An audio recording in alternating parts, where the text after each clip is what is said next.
Hello दोस्तों, स्वागत है आप लोगों का मैथ्स प्लेटफॉर्म पर। मैं अजय कुमार आप लोगों का बहुत बहुत स्वागत करता हूं हमारे इस यूट्यूब चैनल पर। तो दोस्तों, इसके पहले वाले वीडियो में हम लोगों ने घन घनाभ से संबंधित प्रश्न पढ़ा था। तो उम्मीद करता हूं आप लोगों को घन घनाभ से जितने भी प्रश्न थे आप लोगों को बहुत अच्छे समझ में आया होगा। और अगर नहीं समझ में आया तो आप लोग वापस बेसिक टू हाई लेवल नाम की प्लेलिस्ट में जाके वहां से वापस वीडियो को अच्छे से देख के अपनी बात को क्लियर कर सकते हैं, समझ सकते हैं। ठीक है दोस्तों, तो चलिए आज हम लोग दोस्तों पढ़ेंगे आयतन में। आयतन हम लोग पढ़ रहे हैं, ठीक है।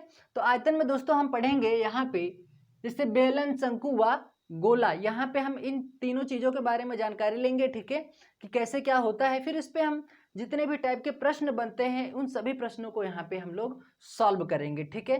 तो चलिए दोस्तों स्टार्ट करते हैं आज का अपना ये वीडियो। लेकिन वीडियो को स्टार्ट करने से पहले दोस्तों अभी तक जो साथी चैनल को सब्सक्राइब नहीं किए हैं वो साथी चैनल को सब्सक्राइब कर लें और सब्सक्राइब करने के साथ साथ ही बेल आइकन प्रेस कर दें ताकि आप लोगों को नोटिफिकेशन मिलने में कोई भी दिक्कत ना हो और आप हमारे वीडियो को अच्छे से देख सकें, समझ सकें और अपनी बात को अच्छे से क्लियर कर सकें। ठीक है दोस्तों, चलिए लाइक कीजिएगा, वीडियो को पसंद आए तो कमेंट कीजिएगा और ज़्यादा से ज़्यादा शेयर करके अपना सपोर्ट करें। ठीक है दोस्तों, आप लोगों को जानकारी के लिए एक बात बता दूं कि इसका कोई भी चार्ज नहीं लगता है, ठीक है। इसका कोई भी चार्ज नहीं लगता है, ये फ्री ऑफ कॉस्ट है, ठीक है। तो आप लोग ये बिल्कुल निश्चिंत रहें कि अगर सब्सक्राइब करने से इसका कोई चार्ज लगेगा तो कोई भी इसका चार्ज नहीं लगेगा। ठीक है दोस्तों, चलिए अब शुरू करते हैं अपना वीडियो ज़्यादा से ज़्यादा शेयर कर दीजिएगा दोस्तों। तो सबसे पहले जानेंगे दोस्तों हम लोग बेलन के बारे में। किसके बारे में दोस्तों? बेलन, ठीक है। बेलन क्या होता है, कैसे इस पे मतलब इसका फॉर्मूला यहाँ पे कैसे अप्लाई करते हैं, अप्लाई करके क्वेश्चन कैसे सॉल्व करते हैं, उन सभी चीज़ों के बारे में यहाँ पे हम जानकारी लेंगे। तो चलिए दोस्तों सबसे पहले तो हम सीखते हैं बेलन, ठीक है दोस्तों। एक एक करके यहाँ पे हम सारी की सारी बातों को क्लियर करेंगे।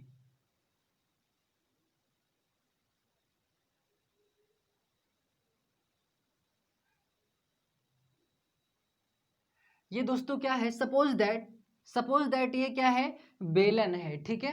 तो बेलन, अब देखो दोस्तों ये क्या है दोस्तों, यहाँ पे ये नीचे क्या कौन सी आकृति बन रही है, यहाँ पे बन रही है ये वृत्त। ये कैसी आकृति है दोस्तों? वृत्ताकार है। इसके आधार पे वृत्त है और इसके शीर्ष पर भी क्या है, वृत्त है, ठीक है दोस्तों। तो यहाँ से देखिए दोस्तों, जो इसका ये इतना वाला हिस्सा होता है, मैंने आप लोगों को बहुत अच्छे से बताया है कि ये होता है आपका रेडियस, यानी जिसे बोलते हैं त्रिज्या। क्या बोलते हैं दोस्तों? त्रिज्या बोलते हैं, ठीक है। और ये वाला हिस्सा जो दोस्तों आपका है, ये वाला हिस्सा इसको बोलते हैं हाइट यानी ऊंचाई, ठीक है। बात समझ में आई दोस्तों? अब अगर इसके बेलन के आयतन की बात की जाए दोस्तों, तो बेलन का आयतन क्या होता है आइए समझते हैं, ठीक है। बेलन का आयतन, बेलन का आयतन होता है दोस्तों, अब एक बात बताओ दोस्तों, जब आप लोगों ने पढ़ा था वृत्त, तो वृत्त में मैंने आप लोगों को अच्छे से बताया था कि वृत्त का क्षेत्रफल क्या होता है। वृत्त का क्षेत्रफल होता है दोस्तों पाई आर स्क्वायर होता है। तो दोस्तों यहाँ पे देखिए वृत्त तो हमारे पास है ही, तो वृत्त का अगर क्षेत्रफल की बात की जाए तो पाई आर स्क्वायर होता है। लेकिन दोस्तों यहाँ पे इसकी हाइट जोड़ने की वजह से अब हमारा जो बेलन का आयतन होगा दोस्तों वो होगा पाई आर स्क्वायर। ये तो हमारा वृत्त का क्षेत्रफल होता है पाई आर स्क्वायर, लेकिन यहाँ पे अगर हम ये लिख देंगे दोस्तों तो क्या होगा, बेलन का आयतन आ जाएगा। बात समझ में आई? उम्मीद करता हूँ कि आप लोगों को बात समझ में आई होगी। चलिए, तो बेलन का आयतन क्या होगा दोस्तों? पाई आर स्क्वायर एच होगा, ठीक है। अब यहाँ पे बात करते हैं बेलन के वक्रपृष्ठ की। अगर बात की जाए वक्रपृष्ठ का क्षेत्रफल,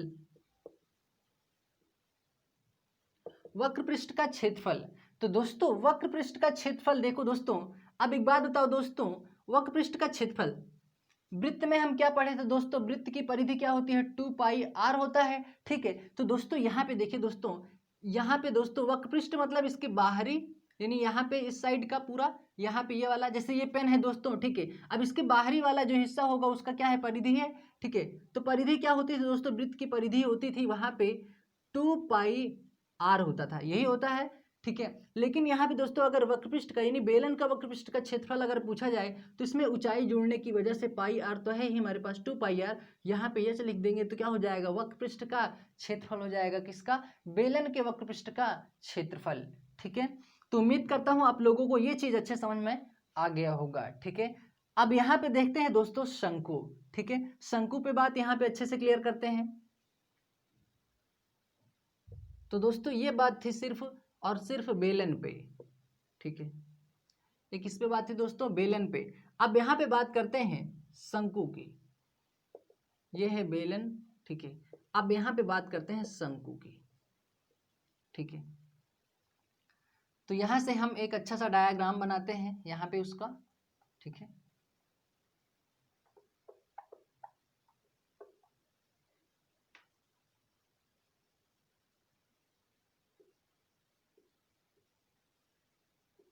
ये इसकी त्रिज्या थी यहाँ से और ये इसकी हाइट है, ठीक है। अब यहाँ से बनाते हैं हम लोग शंकु।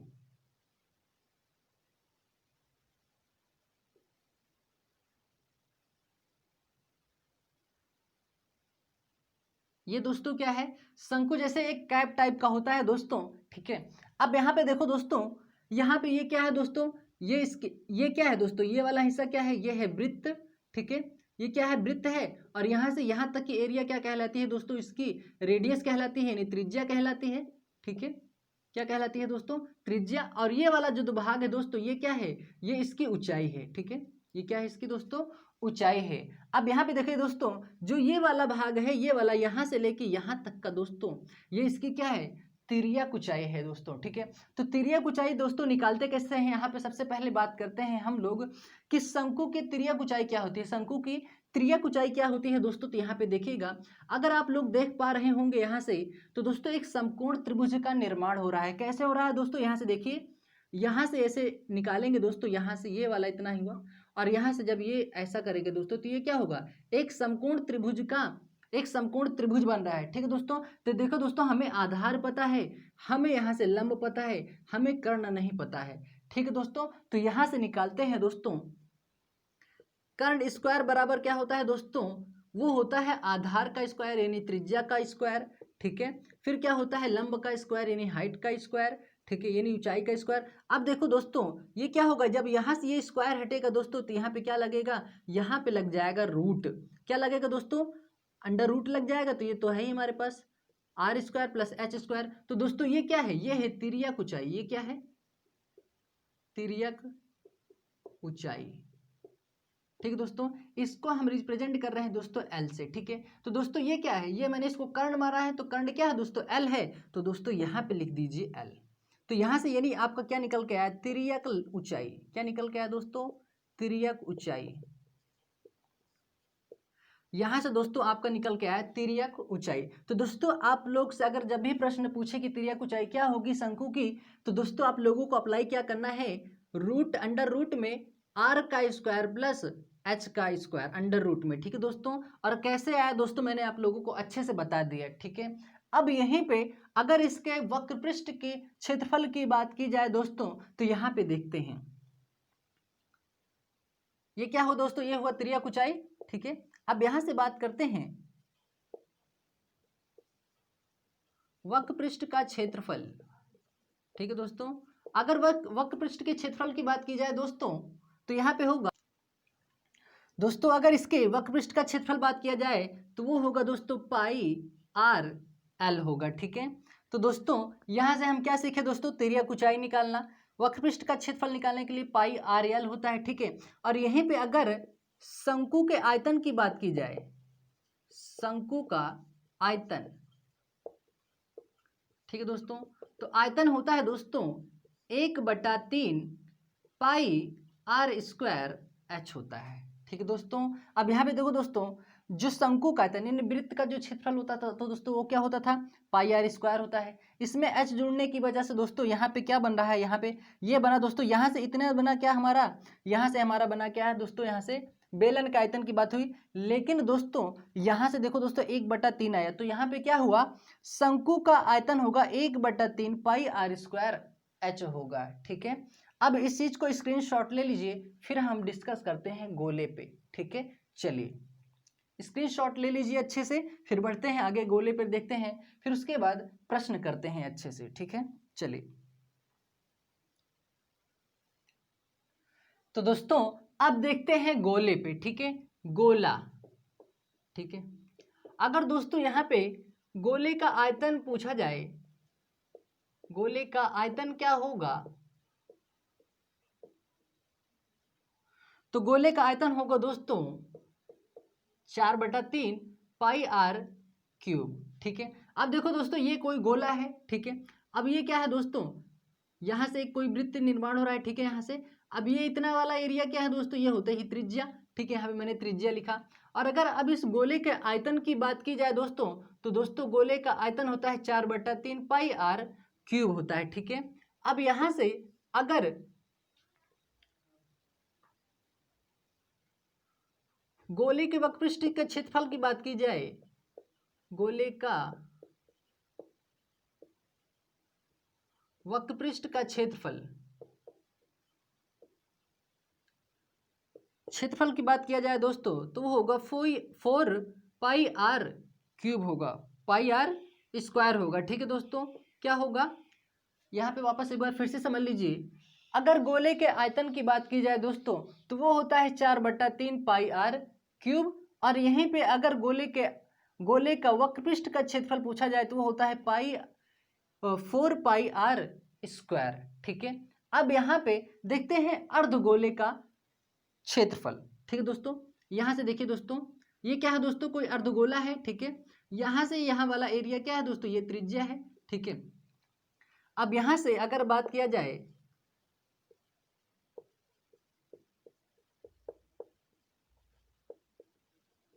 अर्धगोले का आयतन, अर्धगोले का आयतन होगा दोस्तों 2/3 पाई आर क्यूब, ठीक है दोस्तों, ये होगा। तो गोले का आयतन क्या हो दोस्तों, 4/3 पाई आर क्यूब हुआ। गोले का वक्रपृष्ठ का क्षेत्रफल होगा दोस्तों 4 पाई आर स्क्वायर होगा। और अर्धगोले का आयतन की बात किया जाए दोस्तों, तो होगा 2/3 पाई आर क्यूब, ठीक है। तो दोस्तों ये स्क्रीनशॉट ले लीजिए। फिर हम सबसे पहले करेंगे बेलन पे आधारित जितने भी प्रश्न बनते हैं दोस्तों, ठीक है, उसको करेंगे। फिर शंकु से, फिर गोले पे, ठीक है। अब इसको स्क्रीनशॉट ले लीजिए, फिर चलते हैं क्वेश्चन की तरफ। तो दोस्तों पहला क्वेश्चन हमारे सामने है। क्वेश्चन क्या कह रहा है, एक बेलनाकार वस्तु की त्रिज्या 7 मीटर तथा ऊंचाई 6 मीटर है, तो इसका आयतन क्या होगा, ये हमें यहां से ज्ञात करना है, ठीक है। तो दोस्तों क्या कह रहा है, बेलनाकार वस्तु है, ठीक है। तो दोस्तों यहाँ पे कोई वस्तु है, वो है बेलनाकार, ठीक है, ये बेलनाकार है, ठीक है। तो क्या बोला, इसकी त्रिज्या 7 मीटर, वस्तु की जो त्रिज्या है दोस्तों वो कितनी है, 7 मीटर है, ठीक है। तथा ऊंचाई 6 मीटर है, यानी जो ये चीज है दोस्तों, ये कितनी है दोस्तों, 6 मीटर है, ठीक है। तो आयतन बताना है, तो बेलन का आयतन होता है दोस्तों,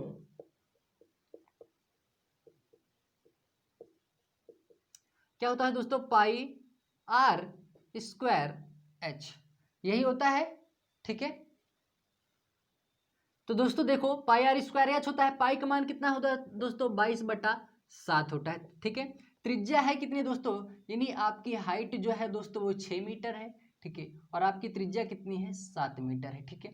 तो त्रिज्या 7 मीटर है, आर स्क्वायर है, तो यानी 7 × 7। ऊंचाई कितनी है, 6 मीटर है, यहाँ पे लिख दीजिए 6। 7 से 7 कैंसिल हो जाएगा, 7 छंग कितना होगा दोस्तों, 42 होगा। और ये कितना हो जाएगा, 42। अब इसको गुणा कर लीजिए। गुणा करना दोस्तों मैंने आप लोगों को एक शानदार ट्रिक बताया है, लिंक डिस्क्रिप्शन में दे दिया है, वहां से आप देख सकते हैं अच्छे से कि गुणा करने का डायरेक्ट तरीका क्या है, ठीक है। यहाँ पे सीख लीजिए वैसे वापस एक बार। सबसे पहले बाहर बाहर का गुणा कीजिए, कितना हो जाएगा, 2 दूना 4। फिर यहाँ से क्रॉस मल्टीप्लाई कीजिए, 2 दूना 4, 4 दूना 8, 8 4 कितना हुआ दोस्तों, 12 हुआ। 1 बचा, 4 दूना 8 है, कितना हो जाएगा, 9। तो कितना हुआ दोस्तों, 924। कितना हुआ दोस्तों, 924। अब देखो दोस्तों, यूनिट में आप लोगों को गलती नहीं करना है, यानी इकाई में। अब देखो दोस्तों, मैंने आप लोगों को क्या बताया है, आयतन हमेशा किस में होता है, क्यूब में होता है, यानी घन में होता है। दोस्तों बात मीटर में की गई है, तो क्या हो जाएगा, मीटर क्यूब। क्या हो जाएगा दोस्तों, मीटर क्यूब, यही हमारा क्या होगा, आंसर होगा। या आप मीटर क्यूब को आप ये भी लिख सकते हो, घन मीटर। क्या लिख सकते हैं आप लोग दोस्तों, घन मीटर लिख सकते हैं, ठीक है। तो दोस्तों ये होगा हमारे इस क्वेश्चन का आंसर। तो उम्मीद करता हूं कि आप लोगों को समझ में अच्छे से आया होगा। ठीक है, स्क्रीनशॉट ले लीजिए, फिर चलते हैं हम लोग अपने अगले इंपॉर्टेंट क्वेश्चन की तरफ। चलिए, तो दोस्तों अगला क्वेश्चन हमारे सामने है। क्वेश्चन क्या कह रहा है, एक बेलनाकार वस्तु की त्रिज्या 7 मीटर तथा ऊंचाई 4 मीटर है, तो इसका वक्र पृष्ठ का क्षेत्रफल ज्ञात कीजिए। ठीक है, तो चलिए दोस्तों इसके वक्र पृष्ठ के क्षेत्रफल की बात कर लेते हैं यहाँ पे। तो दोस्तों बेलन के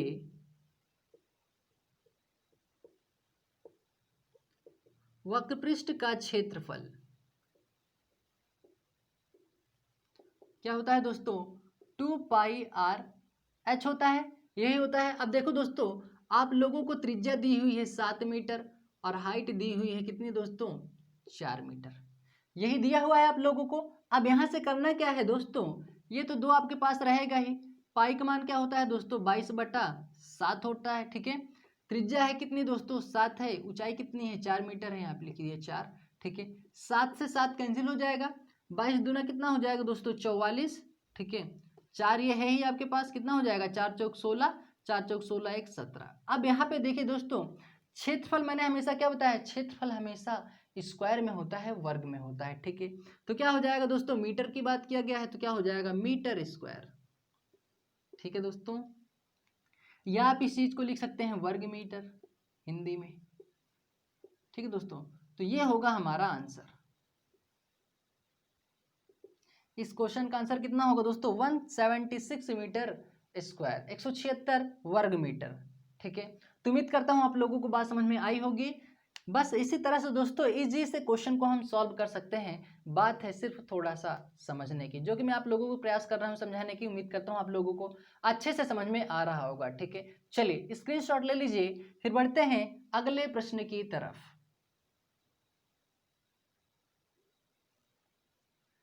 अब दोस्तों अगला क्वेश्चन हमारे सामने है, इंपॉर्टेंट क्वेश्चन है, बात को समझना। ठीक है, चलिए क्वेश्चन क्या कह रहा है, एक बेलन के वक्र पृष्ठ का क्षेत्रफल 176 वर्ग मीटर है। ठीक है, यानी मीटर स्क्वायर है। यदि इसकी ऊंचाई 2 मीटर है तो इसका आयतन ज्ञात कीजिए। चलिए दोस्तों इसका आयतन ज्ञात कर लेते हैं अच्छे से। ठीक है, तो दोस्तों देखो, बेलन के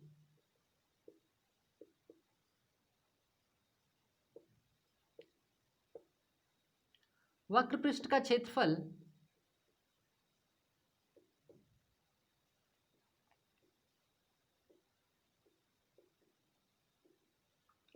क्या होता है दोस्तों, 2πr/h होता है, यही होता है। ठीक है, अब यहाँ पे देखो दोस्तों, वक्र पृष्ठ का क्षेत्रफल आप लोगों को दे दिया है 176 वर्ग मीटर। ठीक है, यानी वक्र पृष्ठ का क्षेत्रफल दिया है कितना दोस्तों, 176 वर्ग मीटर यानी मीटर स्क्वायर। ठीक है दोस्तों, अब यहाँ पे देखिए ये 2 आपके पास है ही। ठीक है, पाई का मान 22/7 होता है, ये भी आपको पता है। आर आपको पता नहीं है दोस्तों, ठीक है, उसको रहने दीजिए। एच आपको पता है, यानी हाइट कितनी है, ऊंचाई 2 मीटर है, यहाँ पे लिख दीजिए 2।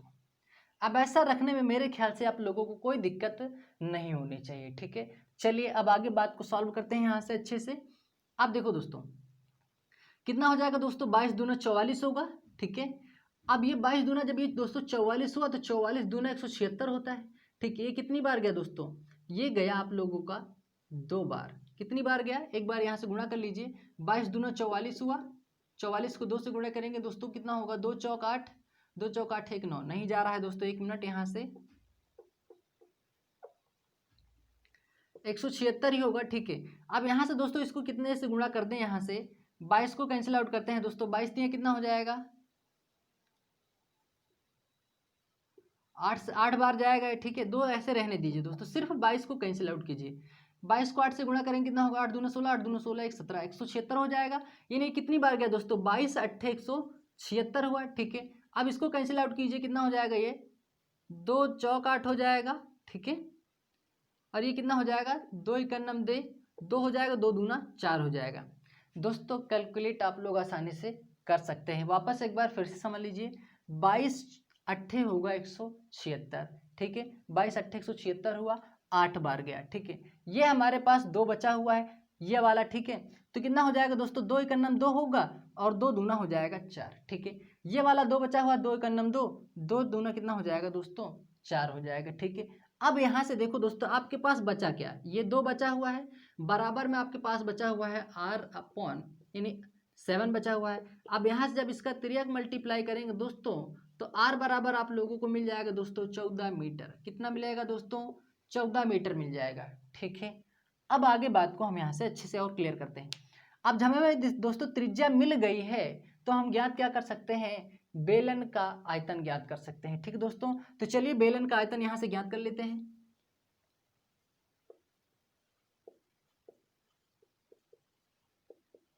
बेलन का आयतन क्या होता है दोस्तों, पाई आर स्क्वायर एच, यही होता है। पाई का मान होता है दोस्तों 22/7, आर का मान कितना है दोस्तों 14 मीटर है, आर स्क्वायर है इसका मतलब 14 गुणे 14, और ऊंचाई आपको दी हुई है 2 मीटर है, यहाँ पे लिख दीजिए 2 मीटर। ठीक है दोस्तों, ऐसा करने में मेरे ख्याल से कोई दिक्कत नहीं होनी चाहिए। आप यहाँ से कैंसिल आउट कीजिए, 7 दूना कितना हो जाएगा दोस्तों 14 हो जाएगा, ये 2 बार जाएगा। ठीक है, अब कितना होगा 22 दूना 44 हो जाएगा, 14 दूना 28 होगा। अब 44 28 का गुणा कर लीजिए दोस्तों, जो आएगा वही आपका आंसर हो जाएगा। या आप लोग यहाँ से गुणा कर सकते हैं, यहाँ से आप गुणा कर लीजिए, कितना है 44 और 28। ठीक है, 8 चौक कितना हो जाएगा दोस्तों 32, 3 लिखिए, 8 चौक 32 हो जाएगा। ठीक है, 4 दूना 8 हो जाएगा, कितना हुआ 8 2 10 3 13 हो जाएगा, ये हो जाएगा 4, ये 3 यहाँ पे लिख दीजिए, 4 आपका रिमाइंडर बचा है, 4 दूना 8 3 8 4 कितना हो जाएगा 12, 1232 आप लोगों का दोस्तों आंसर आएगा। कितना आएगा 1232। आयतन निकाल रहे हैं तो यहाँ पे हो जाएगा मीटर क्यूब। ठीक है, अब होगा आप लोगों का आंसर ये। ठीक है, तो उम्मीद करता हूँ आप लोगों को बात अच्छे समझ में आया होगा। वापस एक बार फिर से समझ लीजिए, बेलन के वक्रपृष्ठ का क्षेत्रफल इस बार दे दिया है। तो दोस्तों बेलन के वक्रपृष्ठ का क्षेत्रफल होता है 2πr/h होता है। ठीक है, तो दोस्तों 176 आप लोगों को दिया है वक्रपृष्ठ का क्षेत्रफल। ठीक है, यहाँ पे 2 लिखा, पाई का मान होता है 22/7, आर आपको ज्ञात करना है, ऊंचाई आपको दे हुआ है। ठीक है, अब ये कैलकुलेट किया दोस्तों 22 8 176 हुआ। ठीक है, 8 बार गया, ये 2 चौक 8 हुआ दोस्तों, यहाँ पे लिखे 4, 2 1 नम 2, 2 दूना 4, ये 2 आया। अब 7 का त्रियक मल्टीप्लाई कर दिए दोस्तों, तो आपकी जो त्रिज्या निकल के आए दोस्तों 14 मीटर निकल के। अब आपको त्रिज्या पता है, ऊंचाई पता है, तो आप ज्ञात कर सकते हैं आसानी से बेलन का आयतन। तो दोस्तों बेलन का आयतन होता है पाई आर स्क्वायर एच, पाई का मान 22/7, आर स्क्वायर यानी त्रिज्या आपको दी हुई 14 मीटर यानी 14 गुणे 14, ऊंचाई आपको 2 मीटर यहाँ पे दिया हुआ है, यहाँ पे लिखा मैंने 2। ठीक है, अब इसको कैंसिल आउट कर दिए, 7 दूना 14, 22 दूना कितना हुआ 44, 14 दूना 28, 44 28 का गुणा किए 1232 आया। आयतन हमेशा होता है दोस्तों क्यूब में, और बात हुआ है मीटर में, तो हो जाएगा मीटर क्यूब। तो 1232 मीटर क्यूब आप लोगों का आंसर हो जाएगा। तो उम्मीद करता हूं अब बात आप लोगों को अच्छे समझ में आई होगी, अगर कंफ्यूजन रहा होगा तो अब दूर हो गया होगा। ठीक है, चलिए स्क्रीनशॉट ले लीजिए, फिर बढ़ते हैं हम लोग अपने अगले इंपॉर्टेंट क्वेश्चन की तरफ। स्क्रीनशॉट ले लीजिए। तो दोस्तों अगला क्वेश्चन हमारे सामने है most of the important question. ठीक है, अपनी कॉपी में अपनी नोटबुक में इंपॉर्टेंट क्वेश्चन लगा के तब नोट कीजिएगा दोस्तों। ठीक है, चलिए अब यहाँ पे क्वेश्चन को समझते हैं। क्वेश्चन क्या कह रहा है, 2 बेलनों का आयतन 3:2 है। ठीक है, तथा इनकी त्रिज्याओं का अनुपात 2:1 है, तो इनकी ऊंचाइयों का अनुपात ज्ञात कीजिए। यानी इनकी ऊंचाइयों का अनुपात क्या होगा वो हमें यहाँ से फाइंड आउट करना है। ठीक है दोस्तों, तो चलिए ज्ञात करते हैं। ठीक है, देखो दोस्तों बेलनों का आयतन आपको दिया हुआ है 3:2 है। तो दोस्तों वॉल्यूम 1 अपॉन वॉल्यूम 2। ठीक है, यानी बेलन का आयतन बराबर क्या होता है दोस्तों, पाई आर स्क्वायर एच होता है। ठीक है, अब यहाँ पे दोस्तों 2 बेलनों की बात की हुई है, तो दोस्तों एक बार यहाँ पे और लिख दीजिए। ठीक है, ये वॉल्यूम 1 हुआ, ये वॉल्यूम 2 हुआ, यानी बेलन का आयतन 1, बेलन का आयतन 2। ठीक है, अब यहाँ पे देखो दोस्तों ये R1 है। ठीक है, ये R1 का स्क्वायर और ये हो जाएगा R2 का स्क्वायर। इसको H1 मान लीजिए, इसको H2 मान लीजिए। क्यों मान रहे हैं दोस्तों, क्योंकि यहाँ पे 2 बेलनों की बात हुई है। जब 2 बेलनों की बात हुई है दोस्तों तो 2 पाई होगा, 2 R होगा, 2 H होगा। इस वजह से एक को हम H1 मान ले रहे हैं और दूसरे को H2 मान ले रहे हैं। ठीक है, अब पाई से पाई तो बिल्कुल कैंसिल आउट हो जाएगा। ठीक है, इसमें तो कोई चेंजेस नहीं है क्योंकि इसका मान बिल्कुल 22/7 एक निश्चित है। ठीक है, अब यहाँ पे दोस्तों देखो जो बेलनों का आयतन है 3:2 है। 3:2 का मतलब यह है दोस्तों 3/2। अनुपात को मैंने आप लोगों को बहुत सारा बार बता दिया है कि अनुपात को हम बटे के फॉर्मेट में लिख सकते हैं और बटे के फॉर्मेट को अनुपात के फॉर्मेट में लिख सकते हैं। ठीक है, तो क्या है 3:2 है, तो 3/2 हुआ। ठीक है, अब देखो दोस्तों, इनकी त्रिज्याओं का भी अनुपात आप लोगों को दे दिया हुआ है 2:1। तो दोस्तों इसका मतलब ये है कि ये पहली त्रिज्या का अनुपात है और ये दूसरी त्रिज्या का मान है। तो दोस्तों यहाँ पे लिख दीजिए 2 का स्क्वायर। ठीक है, और यहाँ पे लिख दीजिए दूसरे वाले का 1 का स्क्वायर। ठीक है, और ये क्या है h1 और अपॉन क्या है h2 है, ये तो है ही आपके पास। तो ये क्या हो जाएगा दोस्तों, यहाँ पे मैं बराबर में लिख दे रहा हूँ 2 दूना 4। ठीक है, और एक का कितनी बार भी वर्क करो या स्क्वायर करो एक ही आएगा। ठीक है, ये क्या हुआ दोस्तों h1 अपॉन h2। ठीक है, ये हुआ। अब देखो दोस्तों, इस चीज को यहाँ पे लिख सकते हैं अच्छे से, यहाँ पे देखिए लिख रहे हैं 3/2। ठीक है, क्या हुआ है दोस्तों 4/1 h1 अपॉन h2, ये लिखे हैं। अब इसका यहाँ से गुणा कर लीजिए, क्या हो जाएगा 3h1 कितना हो जाएगा 4 दूना 8 h2। ठीक है, अब आप लोगों को एक बात याद आ रही होगी अच्छे से, जब मैंने आप लोगों को अनुपात समानुपात पढ़ाया था तो मैंने आप लोगों को एक बात बताया था, समझाया था कि जब भी इक्वेशन बराबर में आ जाए तो दोस्तों एक दूसरे के मान अदल बदल हो जाते हैं, विपरीत हो जाते हैं। ठीक है, यही चीज मैंने आप लोगों को बताया है, विपरीत हो जाते हैं। ठीक है, तो क्या होगा h1 का मान हो जाएगा 8, यानी h1 आपको क्या ज्ञात करना है दोस्तों, ऊंचाइयों का अनुपात। तो h1 रेशियो h2 यानी ऊंचाइयों, पहला ऊंचाई दूसरी ऊंचाई। ठीक है, तो क्या हो जाएगा h1 का अनुपात होगा 8। ठीक है, h2 का अनुपात होगा 3। ठीक है, तो क्या होगा 8:3। तो आंसर क्या होगा दोस्तों, ऊंचाइयों का अनुपात क्या आएगा 8:3। ठीक है, तो उम्मीद करता हूं आप लोगों को अच्छे समझ में आया होगा। वापस एक बार अच्छे से फिर से समझ लीजिए। ठीक है, क्वेश्चन में बोला बेलनों का आयतन जो है आप लोगों को दिया हुआ है अनुपात 3:2 है, इनकी त्रिज्याओं का भी अनुपात आप लोगों को दिया हुआ है। पूछ रहा है ऊंचाइयों का अनुपात क्या होगा, तो वॉल्यूम 1/वॉल्यूम 2, यानी बेलन का आयतन 1 में बेलन का आयतन 2, यानी 2 बेलनों को बात हुआ है तो 2 बेलन यहाँ पे लिखे। क्या होता है πr² होता है, जब 2 बेलनों की बात हुई है तो 2 बार फॉर्मूला अप्लाई होगा, यानी πr² h1 और यहाँ पे πr2 का स्क्वायर h2। तो पाई से पाई तो कैंसिल हो जाएगा, वॉल्यूम का आयतन आप लोगों को यानी आयतन दिया हुआ है 3/2 यानी 3:2 दिया हुआ है, बटे में लिखे, पाई से पाई कैंसिल हो गया। त्रिज्याओं का अनुपात 2 का स्क्वायर 1 का स्क्वायर कितना हुआ 4/1 हुआ। कैसे हुआ, ये 2 का स्क्वायर के 1 का स्क्वायर। ठीक, h1 अपॉन h2 तो है ही। फिर मैंने इस चीज को मैंने सेम यहाँ पे लिखा 3/2 इक्वल में 4/1 h1 अपॉन h2, 3 मल्टीप्लाई कर दिए 3h1 बना इक्वल में 8h2 बना। जब भी बात इक्वेशन इक्वल में आती है दोस्तों उसके मान विपरीत हो जाते हैं, यानी अदल बदल जाते हैं। तो h1 रेशियो h2 में क्या हुआ 8:3। ठीक है, तो आंसर हमारा होगा 8:3। तो उम्मीद करता हूं अब बात आप लोगों को समझ में आ गई होगी। ठीक है, अब स्क्रीनशॉट ले लीजिए, फिर बढ़ते हैं हम लोग अपने अगले इंपॉर्टेंट क्वेश्चन की तरफ। चलिए दोस्तों, ये क्या है दोस्तों, ये H2 है ना, ये H2 है। ठीक है, अब यहाँ से जब इसका मल्टीप्लाई करेंगे दोस्तों तो यहाँ पे H2 होगा ये, और ये क्या होगा दोस्तों H1 होगा। ठीक है, तो देखो दोस्तों यहाँ पे H1 H2 है, तो H1 का मान क्या क्या होगा दोस्तों, यहाँ से H2 का मान क्या होगा, H2 का मान होगा 8। ठीक है, H2 का मान होगा 8 और H1 का मान होगा 3। ठीक है, क्योंकि बदल जाएंगे, यहाँ पे H1 है तो H1 का मान होगा 3 और H2 का मान होगा 8। वो मैंने यहाँ पे लिख दिया, वो गलती से हो गया था दोस्तों, यहाँ पे वो सेम ही दिख रहा था लिखने की वजह से, लेकिन हमारा आंसर होगा 3:8। ठीक है, तो जो गलती हुई दोस्तों उसको सुधार लीजिएगा। ठीक है, चलिए तो दोस्तों ये था आज का हमारा इंपॉर्टेंट वीडियो। ठीक है, उम्मीद करता हूं कि आप लोगों को हर एक प्रश्न आज का आप लोगों को अच्छे समझ में आया होगा। ठीक है, तो उम्मीद करता हूं आप लोग इस वीडियो को जल्दी ज़्यादा से ज़्यादा शेयर करेंगे, सपोर्ट कीजिए दोस्तों अच्छे से। ठीक है, लाइक कीजिए, कमेंट वो कीजिए दोस्तों जो आप लोगों को वीडियो में सीखने को मिले। ठीक है, और अभी तक जो साथी चैनल को सब्सक्राइब नहीं किए हैं, वापस मैं आपसे बोल रहा हूँ वो साथी चैनल को सब्सक्राइब कर लें, और सब्सक्राइब करने के साथ ही बेल आइकन प्रेस करना ना भूलें अगर हमारी वीडियो आप लोगों को कंटिन्यू चाहिए हो तो। ठीक है, अब बेल आइकन प्रेस करने से ये होता है दोस्तों कि आप लोगों को मेरे चैनल पे जब भी कोई भी वीडियो अपलोड होगा किसी भी टाइम पे, वो आप लोगों को तुरंत नोटिफिकेशन मिल जाएगा और आप तुरंत के तुरंत वीडियो को देख सकते हैं, समझ सकते हैं। ठीक है दोस्तों, तो इसलिए दोस्तों ज़रूरी होता है बेल आइकन को प्रेस करना। ठीक है, तो उम्मीद करता हूं कि आप लोग समझ गए होंगे। सब्सक्राइब करने के साथ ही जस्ट बाद ही एक आता है बेल आइकन दोस्तों, यानी एक घंटी आती है दोस्तों, उसको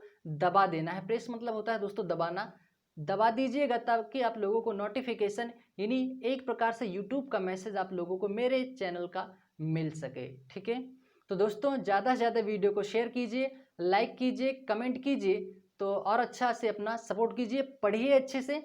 ठीक है, चलिए तो मिलते हैं अगले वीडियो में, तब तक के लिए थैंक यू, जय हिंद।